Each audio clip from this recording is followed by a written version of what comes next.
So this is exactly how to reduce lag on Roblox Rivals on your PlayStation 4. So the first thing we need to do is to click on the PlayStation logo here on our controller to be able to be taken back to this page right here. So now on this page, click on settings right here, and then you need to click on network. Then click on setup internet connection, and then click on use Wi-Fi.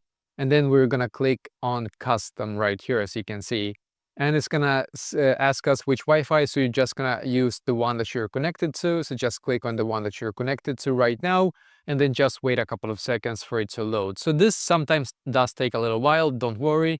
Click on manual right here. So now you can see where it says primary DNS. This one should be set to 8.8.8.8, and the secondary DNS should be set to 8.8.4.4. The reason why you need to have these two settings here is because sometimes this will give you a stronger Wi-Fi signal than before. And then just click on next right here to confirm. And after that, go back and try once again. This completely reduced the lag on Roblox Rivals for me, so hopefully it will do the same for you as well.